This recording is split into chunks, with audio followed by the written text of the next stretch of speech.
Boa tarde a todo mundo. E como a Patrícia falou, essa palestra se relaciona ao conteúdo do blog, que eu comecei em 2012, mas na verdade tem uma raiz lá em 2007. O que eu quero falar nessa palestra para vocês é basicamente sobre a carreira acadêmica, a carreira de quem quer se tornar cientista profissional. Só que como é uma carreira muito complicada, muito difícil da gente pensar em todos os desafios e oportunidades, eu vou pedir a ajuda do Frodo. Então o Frodo vai me ajudar a contar a história para vocês. O ponto, gente, por que eu chamo a carreira de a jornada do cientista? Eu vou fazer um paralelo com uma teoria psicológica do monomito. Deixa eu explicar para vocês. Essa teoria do monomito, da jornada do herói, proposta pelo Joseph Campbell, ela se baseia numa ideia bem simples. Se a gente parar para pensar em todas as jornadas de heróis e heroínas, tanto na literatura, quanto nos filmes, na cultura pop e até nas religiões e nos mitos também, tem muito em comum entre essas jornadas. Por exemplo, se a gente pensar na Mulher Maravilha, no Shakyamuni Buda, Cristo, Dorothy, em Iemanjá, ou mesmo no Frodo, todas as jornadas desses heróis e heroínas têm vários pontos em comum e o esqueleto dessas jornadas é muito parecido. Envolve uma sequência de etapas e essas etapas estão relacionadas profundamente a você ter um desafio a cumprir, você sair da sua zona de conforto para cumprir esse desafio, sofrer uma transformação muito profunda e depois que você conclui a sua jornada, você volta para o seu local de origem. Essa ideia é proposta pelo Campbell em 49, num livro chamado O Herói de Mil Faces, que eu recomendo muito a leitura. Depois ela foi adaptada pelo Fogler, em 92, pensando em roteiros de filme de Hollywood. Então, o livro do Campbell é um livro mais acadêmico, com uma linguagem mais técnica, um pouco mais pesado de ler. Quem quiser ler a versão um pouco mais digerida, eu recomendo o Fogler, que é um livro muito gostoso e muito leve de ler, e ele usa como arcabouço principal do livro dele o Mágico de Oz. Por isso a Dorothy estava ali também. A história do Mágico de Oz é um arquétipo clássico de jornada do herói.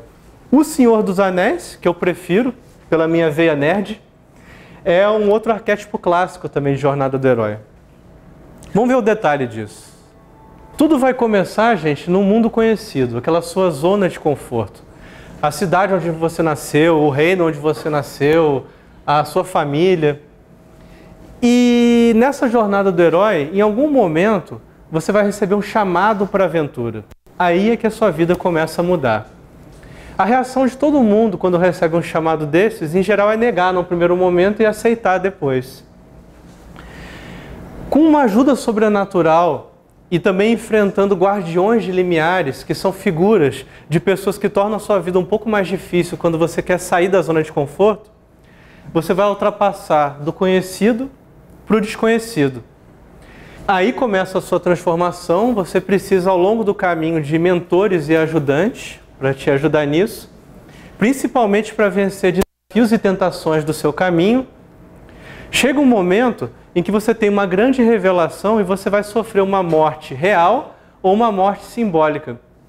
Um rompimento com a sua vida anterior, porque a sua transformação foi tão profunda que você passa a ser uma outra figura, uma outra personagem.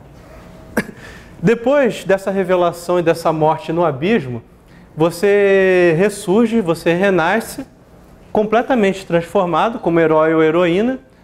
Você faz as pazes com aquela sua jornada, com o seu mundo de origem, na redenção, e por fim você retorna para aquele mundo conhecido. Se vocês pararem para pensar, por exemplo, no Luke Skywalker, do Star Wars, ele passa por todas essas etapas, naqueles 3 filmes originais, e a gente pode pensar naqueles 3 outros filmes que não existiram também, e no 7º filme que é legal, né, que foi lançado mais recentemente também. Se você pensar na Dorothy, do Mágico de Oz, ela passou por todas essas etapas, Frodo também passou, e várias outras pessoas, históricas ou fictícias, religiosas ou não religiosas, literatura ou cultura pop. Se vocês pensarem com mais calma na carreira de vocês, pensando desde o ensino básico até a pós-graduação e depois o emprego como pesquisadores e professores, vocês vão notar uma semelhança nessas etapas também. Aí a gente tem que se perguntar o que o Frodo Baggins tem a nos ensinar sobre a carreira acadêmica. Vamos começar pensando no chamado para a aventura, né? É quando você vai ter que sair da sua zona de conforto e encarar aquele desafio. Geralmente você vai negar esse chamado e ele vai vir num momento em que você não estava esperando, vai te pegar de surpresa.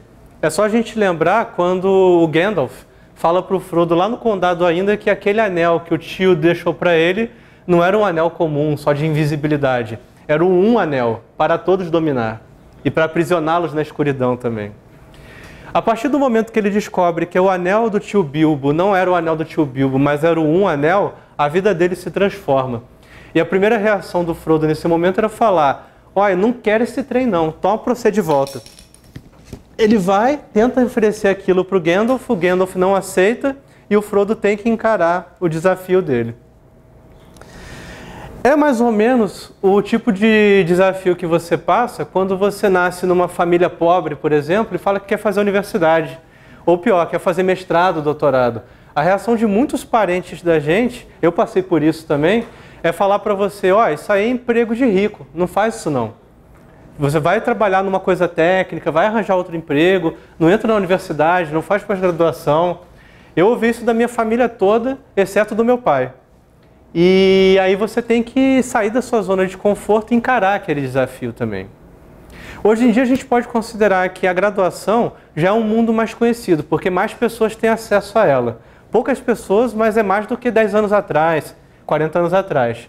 Só que a pós-graduação ainda é um mundo muito desconhecido para a maioria das pessoas. Quantas pessoas devem fazer doutorado aqui no Brasil em porcentagem, né? 0,1% da população, né? Por aí, mais ou menos. E se vocês quiserem seguir uma carreira de cientistas profissionais, vocês vão ter que deixar a zona de conforto. É só a gente lembrar naquele momento no livro ou nos filmes em que eles estavam começando a andar em direção a Bree, eles tinham que encontrar o Gandalf em Bree e depois ir para Rivendell. Mas quando eles estão saindo do condado, eles passam pela fazenda do velho Maggot, pela plantação deles, e tem um momento em que você vê duas cores de plantação. O Sam para na divisão entre as duas e fala: Frodo, se eu der mais um passo, isso é o mais longe que eu já fui de casa na minha vida inteira. Aí ele congela e o Frodo chega para ele e fala: não, tá tranquilo, você consegue, você é capaz. É aquela figura de pessoas que vão e incentivam a gente a tentar aquilo que é mais ousado, algo que ninguém nunca fez na sua família, entre os seus amigos, e falam: você consegue, é um passo que você nunca deu, mas você é capaz de dar esse passo.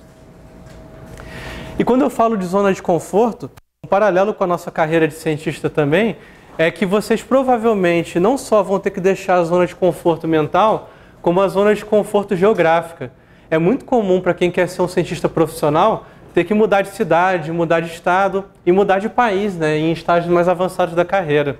Se você fica o tempo todo na mesma instituição, na mesma cidade, você evolui muito menos do que você poderia evoluir. Eu recomendo até partir para um plano extremo e fazer cada grau em uma instituição diferente. Graduação num lugar, mestrado num, doutorado no outro, pós-doc no outro e arranjar emprego numa quinta instituição, se possível também. Porque isso vai acrescentar muito e ampliar muito o horizonte de vocês. E figuras de mentor são fundamentais, gente. Uma figura de mentor muito comum no meio acadêmico são os orientadores. Orientador de TCC, de iniciação, de mestrado, de doutorado, supervisor de pós-doc também. Só que além dessas figuras de orientador formais do sistema, nós também temos que contar com os mentores ad hoc, a gente pode chamar assim.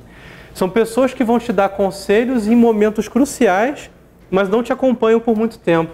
Elas só aparecem ali numa hora de decisão e elas vão te apontar um caminho que você não tinha enxergado ainda. Imagina como é que seria a jornada do Frodo e do Sam sem o Gandalf. É claro que algumas vezes ele era aquele tipo de orientador que manda fazer um experimento e some, né? Principalmente se a gente pensar no livro do Hobbit, né? Imagina o Gandalf no livro do Hobbit, né? Ele falava: olha, vocês vão por essa floresta, atravessa a caverna dos Trolls, atravessa aqui pelos Goblins, mas eu encontro lá na frente. Às vezes acontece isso também. Então pensem que mentores que acompanham por um longo período como o Gandalf são fundamentais mas mentores que aparecem em pontos específicos também são muito importantes. E mentor não precisa ser necessariamente alguém que já é professor, que já é pesquisador. O mentor, às vezes, pode ser só um colega seu. Às vezes, um colega do mesmo nível acadêmico que você está, mas que está enxergando uma coisa que você não enxergou ainda também. E, gente, vocês vão precisar também do conselho de pessoas mais experientes. Se a gente imagina que o conselho de Elrond, que era lá em Rivendell, né, antes deles partirem para a jornada, o que essa cena lembra a gente no mundo acadêmico? A gente pode imaginar, como alguns de vocês falaram, que lembra muito uma banca de qualificação de doutorado, não lembra? Por que uma banca de qualificação e não uma banca de defesa? Pelo seguinte, porque ele não tinha feito a tese ainda. Ele estava dando os primeiros passos no doutorado dele, doutorados em saurologia, que ele estava fazendo. E o que acontece é que no momento que ele vai decidir se vai em frente ou não, tem um conselho de pessoas mais experientes que vai falar, olha, faz assim, faz assado, muda isso, muda aquilo, joga o capítulo 3 fora, troca por outro, fica só com o capítulo 1 e 2. Então precisam do conselho de gente mais experiente. Eu sei que banca é uma experiência chata, mas banca é uma coisa fundamental na carreira acadêmica e vocês vão enfrentar a banca até o final da carreira. Até mesmo quem quer concorrer a um cargo de professor titular, lá na ponta da carreira, enfrenta a banca ainda também. Cada artigo que vocês submetem à publicação passa por uma mini banca, que envolve um editor de revista e no mínimo 2 revisores também, né? Então isso é uma coisa que acompanha a gente na jornada inteira. Guardiões de limiar também são figuras fundamentais. A gente costuma ter uma relação azeda com elas muitas vezes, mas a gente tem que entender a importância deles. É como, por exemplo, a Laracna, a Shelob, aquela aranha gigante que ficava no alto daquela escada para Mordor, por onde eles estavam indo, o caminho alternativo. O que é um guardião de limiar? É uma pessoa que vai chegar e vai tornar a sua vida mais difícil em momentos de decisão, em momentos de passar de fase. Você pode pensar, eu estou pensando em prestar um doutorado para a instituição tal, para o PPG tal. Tá tudo certo, você está arrumando os papéis, vendo o edital, e de repente o guardião de limiar vai chegar para você e vai falar, mas por que esse PPG e não outro? Você não preferia naquele outro não? Ou então vai falar, tá, eu acho que essa carreira é adequada para você, mas você está preparado para prestar essa seleção de doutorado mesmo? O guardião de limiar vai botar em dúvida a sua resolução e a sua resiliência muitas vezes também. Vai botar uma dificuldade a mais para você, mas não é para te impedir de trilhar o seu caminho. É para fazer você pensar 2 vezes e ter certeza de que você escolheu aquele caminho de forma consciente. Bancas de seleção são guardiões de limiar. Aqueles colegas mais cri-cris também são guardiões de limiar também. Às vezes, até o orientador de vocês vai fazer o papel de guardião de limiar. Daí fica uma coisa meio confusa. Que você sempre pensa no orientador como alguém que está te ajudando a caminhar aquilo ali, só que é importante o orientador que em alguns momentos também bota dificuldade para vocês terem certeza que é aquilo que vocês querem mesmo. O orientador só não pode se tornar o antagonista da história. Aí a coisa fica esquisita, daí já não é saudável mesmo. Mas ele pode ser um guardião de limiar em alguns momentos. Gente, vocês não vão passar do limiar sem ajuda. Carreira acadêmica, assim como levar um anel até a montanha da perdição, é uma coisa muito complicada. Por isso vocês precisam se cercar de gente que bota vocês para cima, mas vocês não podem deixar de ouvir também quem bota vocês para baixo. Dói, faz a gente ficar deprimido às vezes, mas você tem que dar ouvidos. E aprender a ouvir as críticas e saber digerir as críticas sem levar elas para o lado pessoal. Inclusive as críticas pessoais. Nem tudo na vida é feito de rosas, nem tudo na vida é suave. Às vezes vão ter pessoas que vão ser grosseiras, mal educadas, mas vão fazer críticas importantes. Aí leva décadas, mas um dia a gente aprende a ouvir e prestar atenção até nas críticas grosseiras também. Não é legal fazer crítica grosseira, não é legal fazer ataques muito virulentos, mas eles acontecem o tempo todo. E se a gente não aprende a sobreviver a eles, a gente não vai para frente na carreira. Vocês já pararam para pensar nesse trio que fazia a jornada toda, somente no livro 2 ou no livro 3? Você tinha o Sam ajudando o Frodo e tinha o Gollum também, né? Os Sméagol. Se a gente parar para pensar, por que tinha esse trio o tempo todo junto? Porque juntos eles formavam uma personalidade completa. Olha só, Frodo é o ego, Sam é o superego e Gollum é o id. O Frodo era a pessoa que tinha que realizar, ele estava com a carga para ele, era o escolhido para carregar um anel. O Gollum só queria satisfazer o desejo e as necessidades imediatas ali, assim que ele pudesse. Era aquela vibe do My Precious, que ele ficava o tempo todo. E o Sam era a voz da razão, era aquele que falava, não, vamos devagar, você consegue. Você só completou essa jornada com os três juntos. Se faltasse um dos três, faltava o protagonista da história. Porque no fundo, o protagonista não era o Frodo nem o Sam. O protagonista era o Anel. Ele era o protagonista da história. E esses aqui eram as personalidades que juntas formavam uma e faziam a jornada ser completa. Então, saibam que às vezes vai ter gente botando vocês para baixo. E é importante também ter em mente que a ciência, a carreira de pesquisador, de cientista, é uma carreira de alta performance. Ela é uma carreira que tem o mesmo nível de dificuldade de você tentar ser atleta com índice olímpico, por exemplo. Ou para quem gosta da carreira religiosa, você tentar ser um sacerdote católico que trabalha no Vaticano.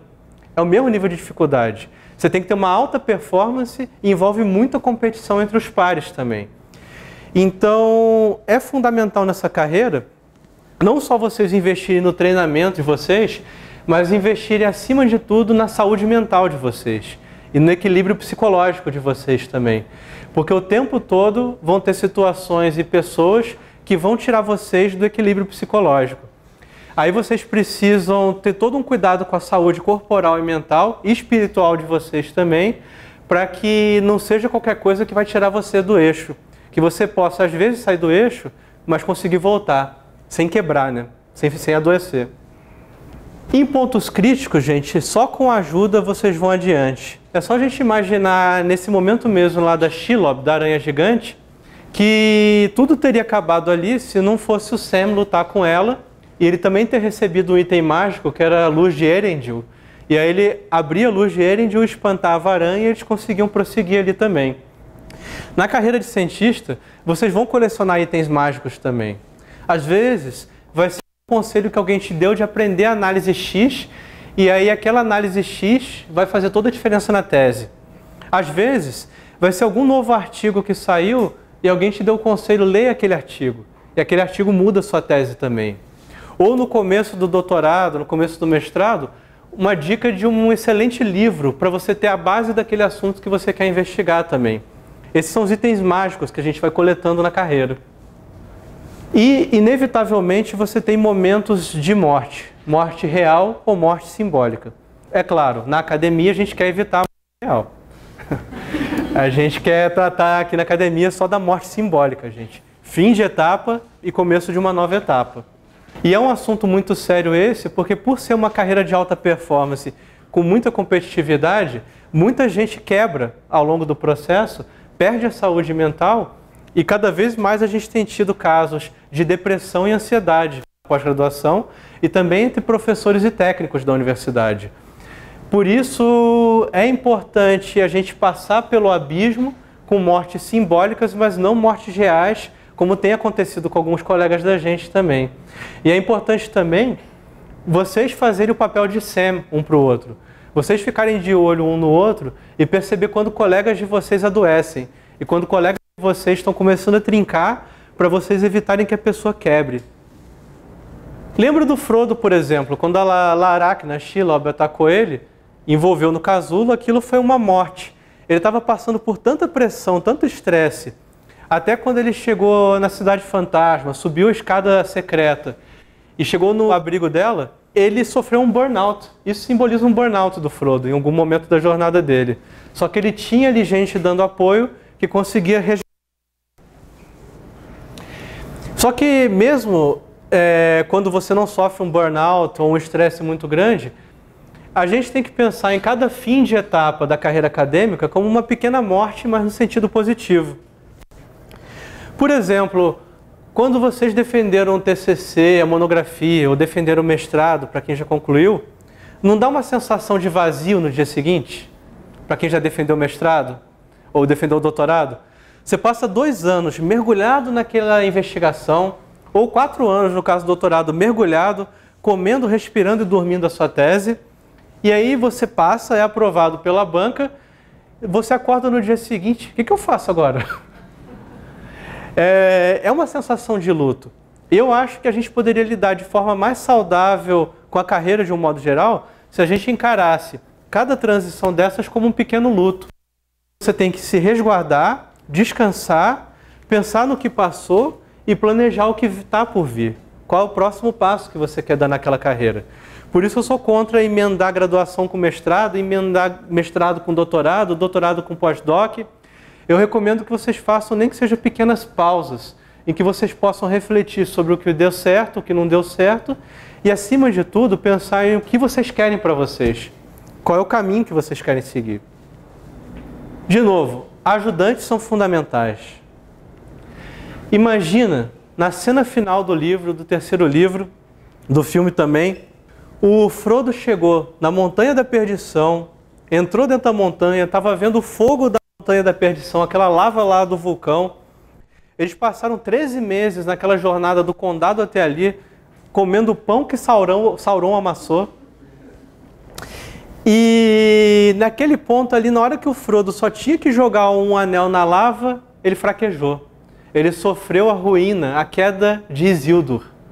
Ele se deixou apaixonar pelo um anel, foi enfeitiçado pelo poder mágico dele, e naquele momento em que ele só tinha que jogar, em vez dele falar, ufa, ele falou, my precious. E aí poderia ter jogado tudo fora. Toda aquela jornada de 13 meses poderia ter acabado naquele momento.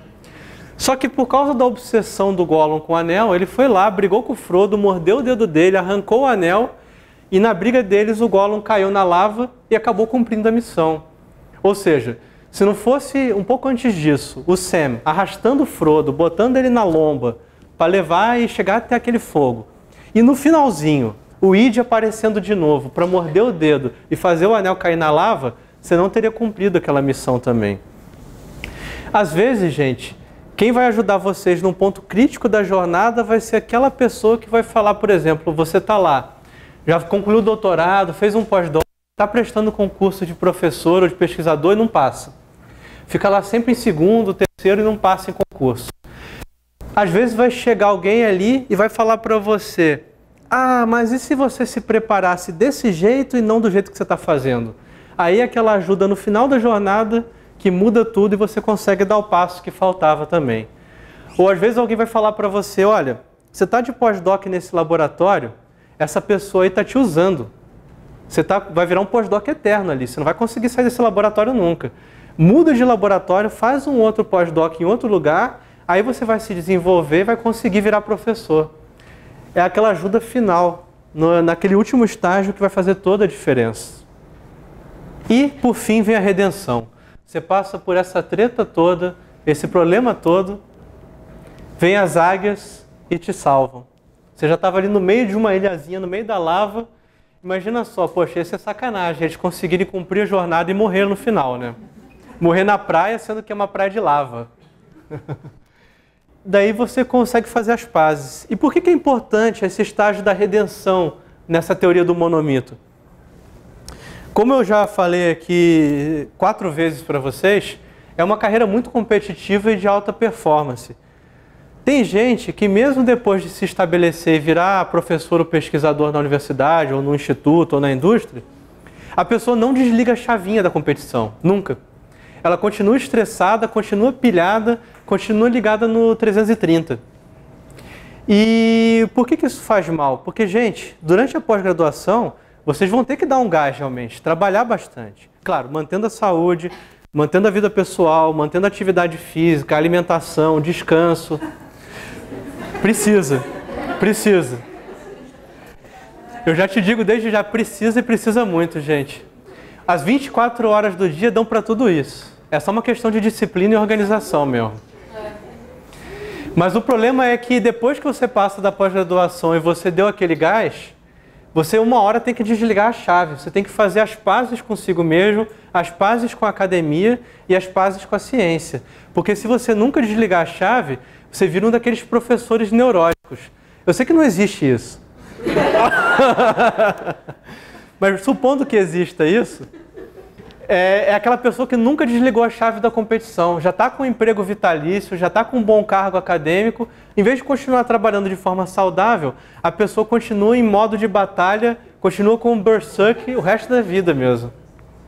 Então façam a redenção, façam as pazes com o mundo. Mas como é que vai terminar essa jornada, gente? Com o retorno. Só que não é um retorno pura e simplesmente de uma viagem qualquer que vocês fizeram. É um retorno de uma jornada de herói, de heroína. Um retorno de quem passou por uma transformação profunda. A grande pergunta aqui, que é uma pergunta lá do final do terceiro livro, é como é que você retoma uma vida antiga?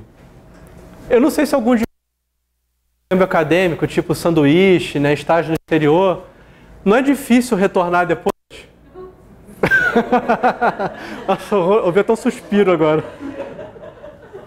É difícil retomar depois. O que o Sam fez? O Sam desde sempre era apaixonado pela Rosie Cotton. Ele volta para o condado, casa com a Rosie, tem 2 filhinhos hobbits maravilhosos e ele tem uma vida plena. Ele saiu do condado Hobbit nível 1, voltou Hobbit nível 17, com vários saving throws guardados já.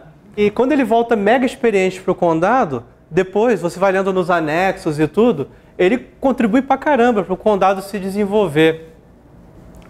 Vira ministro de C&T do condado e tudo também. E tem uma vida plena e feliz, depois de toda essa jornada que ele passou. Só que o Frodo nunca se adaptou de volta, né? O Frodo ficou com um vazio existencial. A transformação foi profunda demais para ele. Ele não conseguia voltar ali para Bolsão, para Hobbiton, pegar aquela caverna, aquela toca que era do tio Bilbo, ele não consegue ficar em paz com isso de novo. O que o Frodo faz? Ele decide partir no último barco junto com os elfos que estavam indo para Valinor, de volta para a Terra dos Elfos, porque a Era dos Elfos tinha terminado, e ele e o tio Bilbo recebem essa dádiva dos elfos de poder ir para Valinor com eles, que era uma espécie de paraíso na Terra-média. O paraíso não estava no céu, ele estava num continente separado, na verdade, nessa mitologia do Tolkien. Eu pergunto, teve a escolha que o Sam tomou e a escolha que o Frodo tomou. Será que alguma dessas escolhas é melhor ou pior do que a outra? Será que uma delas é menor ou maior do que a outra? Numa carreira acadêmica, uma jornada do cientista, uma jornada acadêmica, essa escolha equivaleria ao que, mais ou menos? A do Sam.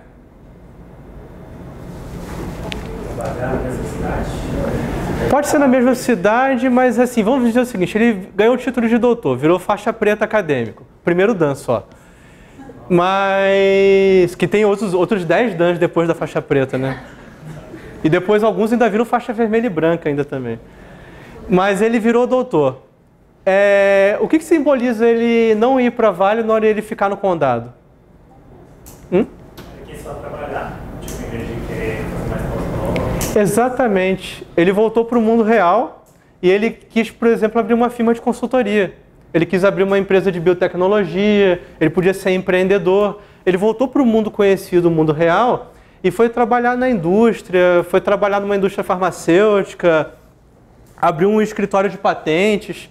Ele pegou toda aquela experiência, o conhecimento e aplicou no mundo real. Ele poderia ter, por exemplo, entrado num cargo público, ou numa organização internacional, numa organização não governamental.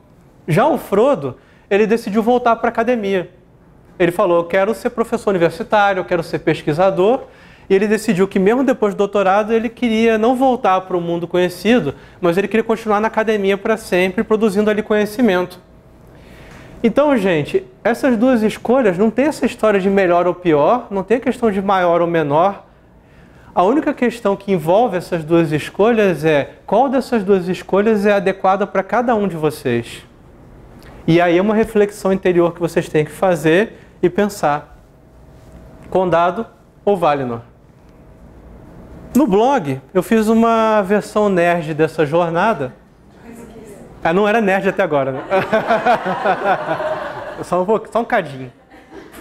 E aí o que acontece aqui? Depois vocês podem ver em detalhes, mas eu adaptei a jornada do Campbell, que já era adaptada pelo Fogler, para uma versão nerd em 3 atos: formação, transformação e estabelecimento. Lá tem um post sobre isso, vocês podem ver em detalhes, mas eu tratei aqui de alguns pontos já com vocês. Resumidamente, o mundo conhecido academicamente é o ensino básico e a graduação, sendo que a graduação ela passou a ser conhecida mais ou menos há pouco tempo, porque antes a graduação era inacessível para muito mais gente, né? Ainda é inacessível para muita gente. Depois você tem uma transformação que é a pós-graduação, em que você vai receber o treinamento para pesquisa científica. E por fim, depois que você passa por uma grande crise e vira doutor, ganha faixa preta, você vai passar pela jornada do estabelecimento, que é tentar conseguir um emprego ou vitalício ou estável, pelo menos, na academia, na indústria, nas OIs ou nas ONGs. Esse círculo, gente, é uma jornada até você se estabelecer na carreira. Mas a carreira não acaba ali, né? É só a jornada de você virar um cientista profissional. Depois você tem toda a carreira pela frente mesmo, né, meu? É só a jornada formativa e depois você vai atuar, meu. Bom, pessoal, era isso que eu tinha para contar para vocês. E eu agradeço muito pela atenção de vocês. E agora a gente pode abrir para perguntas, né? Eu imagino. Obrigado pela atenção.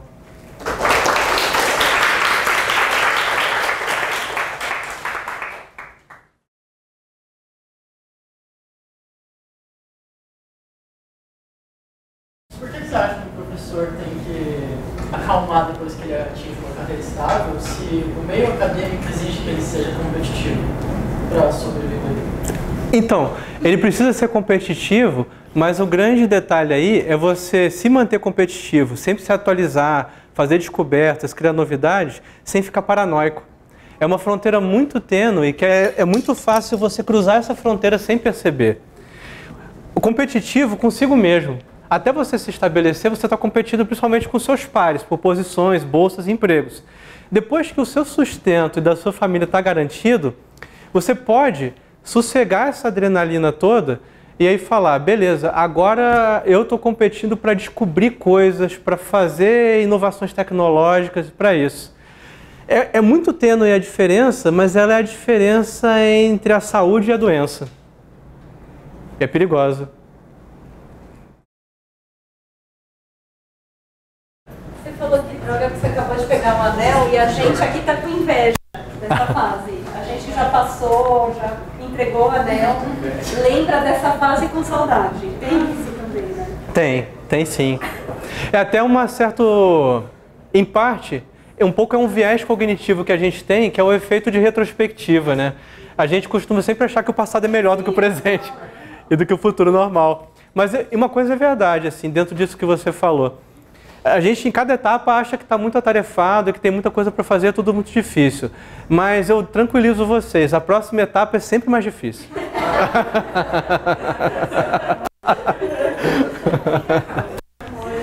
É só vocês pensarem o seguinte, gente. É difícil, vocês estão escolhendo uma carreira difícil, mas vocês podem fazer isso com saúde, sem perder o joie de vivre também. Mantendo a alegria de vocês. Sobre esse equilíbrio que você fala tão como se fosse assim, algo, não, você consegue, não dá, não consegue. O único jeito que eu tenho relacionamento é que o meu namorado ele tá longe, tá lá em Vitória, porque senão minha vida social seria zero. É muito difícil. Não, é difícil. E você consegue estabelecer um relacionamento mais com as pessoas com as quais você tem contato todo dia. Você acaba sendo sua família, né? Porque você passa 10, 12 horas por dia aqui, sem contar final de semana, feriado. Então você acaba... Esse equilíbrio, por exemplo, eu fazer esporte, esquece. Agora não dá. Eu não sei como você conseguiu, não tenho a mínima ideia. Eu ia perguntar isso, você conseguiu de que forma? Então... Em qual etapa, sobretudo? Tá, eu tive momentos de equilíbrio e momentos de desequilíbrio. Teve momentos em que eu mergulhei demais no trabalho e aí sempre eu tive algum custo, ou um custo pessoal ou um custo de saúde disso também. Então é normal, ninguém fica em equilíbrio o tempo todo. Você tem momentos em que você cai. Mas como é que isso é possível? Eu acho que, acima de tudo, é uma questão disso ser um valor seu. Se você colocar como valor pessoal seu o equilíbrio da sua saúde, aí você tenta colocar isso como uma meta que você tem que alcançar. Em segundo lugar, é uma questão de disciplina. Por exemplo, eu garanto para vocês que na pós vocês precisam trabalhar mais do que 40 horas por semana, isso é normal. Só que vocês não precisam trabalhar 60 horas por semana, esse é o ponto. Sabe? Dá para vocês, por exemplo, com muito foco, vocês conseguirem fazer um monte de coisa que tem que fazer sem trabalhar 12 horas por dia, às vezes trabalhando 9 horas por dia. Eu percebo que isso é muito comum, somente nas nossas culturas latinas, a gente desperdiçar tempo. A gente desperdiça muito tempo. Por exemplo, uma coisa que eu faço durante o meu horário de trabalho é eu só trabalho com meu celular em modo avião. E eu não tenho aviso de mensagens no meu computador também. Porque na hora que eu foco para escrever, analisar, corrigir prova, preparar a aula, só existe aquilo no mundo e nada mais. Fazendo assim, dessa maneira, eu consigo hoje em dia trabalhar 40 horas por semana e ter todo o resto da minha vida também, separado. Só que é disciplina. Você tem que imaginar, por exemplo, esporte. E eu recomendo, é fundamental a atividade física. Não pare de fazer atividade física. Ou comece. Porque ela vai fazer bem para o seu corpo, para a sua fisiologia e para a sua mente e para o seu espírito também. E então o que eu recomendo assim? Ache um horário no seu dia em que você é menos produtiva intelectualmente e coloca a atividade do corpo nesse horário. Todo mundo é mais vespertino, mais matutino, mais noturno. Então eu tento fazer assim, eu vejo em que hora do dia o meu corpo está em alta e em que hora do dia minha mente está em alta.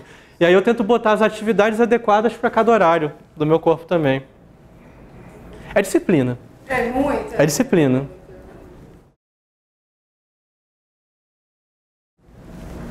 Alguém tinha levantado a mão também? Mas aí você já acabou falando, queria comentar dessa questão de você ter vida social e tal. Assim, nem falo de vida social, né? Porque eu sou casada, tenho um filho pequeno, aí tem filho na escola para acompanhar, tem laboratório, e ainda faço uma especialização à parte, então é uma loucura, né? E essa coisa da disciplina realmente é muito importante. A atividade física eu fazia, agora não consigo, né? Não consigo ter tempo de fazer, justamente por causa dessa questão filho, né? Que aí ficou o primeiro plano, né? Essa questão laboratório, tempo, prazo, e aí, em vez da prioridade do exercício, que antes era uma prioridade, agora está a prioridade física, aí não tem para onde morrer, tá? É o lazer, né? Acaba sendo o lazer, porque você tem também que focar na família, é bem difícil. Ah, não, eu te entendo. Eu tenho filho também, eu tive filho no meio do doutorado, na verdade. E assim, essa coisa da família, do filho, ela tem esses dois lados. Tem um lado yin e um lado yang envolvido com isso. O lado positivo, você já falou, que te obriga a ficar no mundo real e ter uma vida social. Sim. Ou você vai virar uma mãe ou um pai muito ausente, né? E outra coisa positiva envolvida com o filho é que eu vejo que às vezes pessoas que têm filho e formaram família durante a pós-graduação, elas acabam sendo mais focadas e mais disciplinadas, porque o dia delas tem que render. Então aquelas 4 horas às vezes que você vai ter para o laboratório no seu dia, 5 horas, você tem que fazer aquilo render. Então você pode pensar o filho, a família por esse lado também. Mas que não é fácil, não é. Por isso que eu digo assim, justamente por não ser fácil, a disciplina é fundamental. E no caso de quem tem família, o apoio do companheiro ou da companheira é essencial também, gente, meu. E principalmente no caso das mulheres, porque eu vejo que ainda uma boa parte do peso da família cai sobre as mulheres. É a jornada dupla, é a jornada tripla. As coisas ainda não são bem divididas na maior parte das vezes, né, também.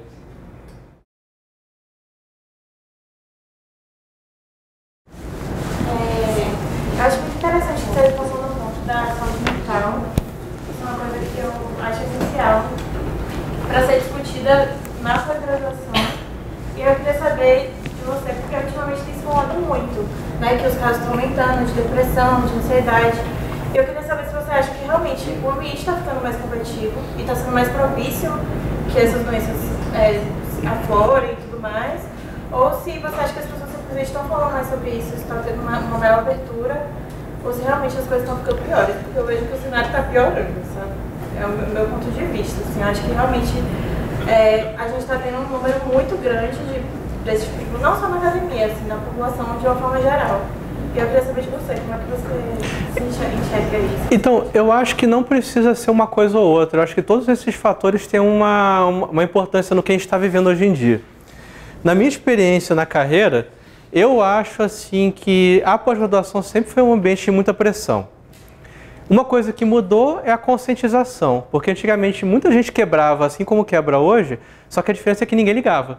Você deixava a pessoa quebrada ali num canto, botava um móvel em cima dela e esquecia. Assim mesmo, disfarçava com um armário, alguma coisa assim.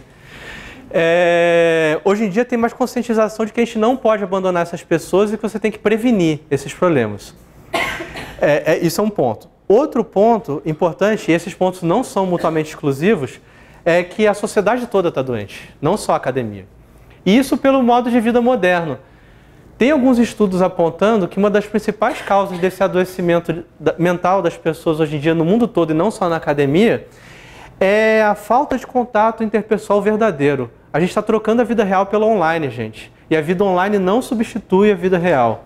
A gente acha, pô, tem mó galera, 1000 contatos no Instagram, 5.000 no Facebook, eu participei da live aqui, muita gente fica no Zap o dia inteiro também, né? Trocando mensagem no Zap. Gente, isso não substitui aquele buraco que a vida presencial, social presencial deixa na gente. Esse é outro fator também. Em termos de competição, na verdade, hoje é difícil dizer se a competição é maior ou menor, porque por um lado você tem mais gente no páreo, muito mais gente tentando carreira científica. Mas por outro, hoje em dia você tem mais recursos também. Você tem mais bolsas, mais programas de pós, mais universidades. Então, eu acho que essa é uma questão em aberto ainda, na verdade. Tem muita gente trabalhando, fazendo pesquisa sobre isso. Mas lembre-se, assim, principalmente, a sociedade como um todo está adoecendo de depressão e ansiedade. E o fato da gente estar numa carreira de alta performance muito competitiva agrava a situação também. O que a gente pode fazer de concreto? Cuidar uns dos outros mais, prestar atenção uns aos outros e institucionalmente criar protocolos de atendimento e protocolos de acompanhamento para não deixar essas pessoas ficarem desatendidas também. E gerenciar as coisas de um modo melhor, né, também.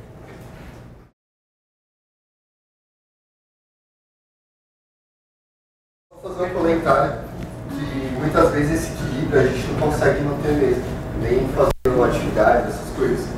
Mas que se alguém tiver algum problema, cara, procura ajuda. Não é vergonha nem demérito nenhum, tipo, fazer terapia ou buscar ajuda profissional para resolver essas questões psicológicas. Porque elas têm consequências graves e a gente não tem que ignorar. A gente vive aqui, mas a vida também não é só essa, sabe? Então, esse cuidado, às vezes um profissional ele vai ter bem mais destreza para tomar do que nós mesmos. E foi ótimo você tocar nesse ponto do profissional, porque vamos voltar para essa comparação com carreira de alta performance, que nem correr 100 metros rasos ou ser nadador de Olimpíadas. Os melhores atletas de elite desses esportes olímpicos, eles têm acompanhamento psicológico constante. Eles têm um preparador físico e têm um preparador psicológico deles também.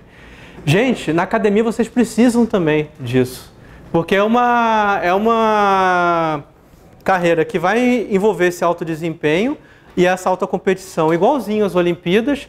Eu recomendo que vocês busquem o tipo de ajuda que vocês precisam, mas não é só assim, claro, quando vocês estiverem se sentindo mal, tem que buscar, mas não é só nessa hora, é antes também, principalmente. Eu recomendo, por exemplo, que façam terapia de qualquer tipo, o tipo que cair melhor para vocês regularmente, por exemplo, a atividade física de novo. E para aqueles de vocês que têm alguma forma de espiritualidade, eu recomendo não abandonar as práticas espirituais também. Tem muito preconceito na universidade contra a religião e contra a espiritualidade. Mas eu garanto que pelo menos talvez metade de vocês aqui tem alguma religião ou uma forma de espiritualidade e esconda isso com vergonha dos colegas. Não abandonem essas práticas. Eu conheço cada vez mais gente que tem esse sentimento, esconde e abandona para não ser criticado dentro da academia, e isso faz falta. Para quem sente isso, é claro, né? Isso não é um caminho para todo mundo também. Então, eu concordo plenamente contigo e eu acho que tem que ser não só no momento de crise, mas tem que ser constante, regular.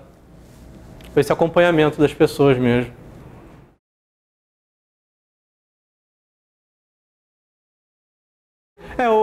Os textos estão todos disponíveis de graça no blog. E para quem quiser o livro, são os textos de uma forma mais organizada e com uma estrutura mais coerente, tem o livro também. Mas o blog está lá de graça para todo mundo também, para quem quiser mesmo. E obrigado, pessoal.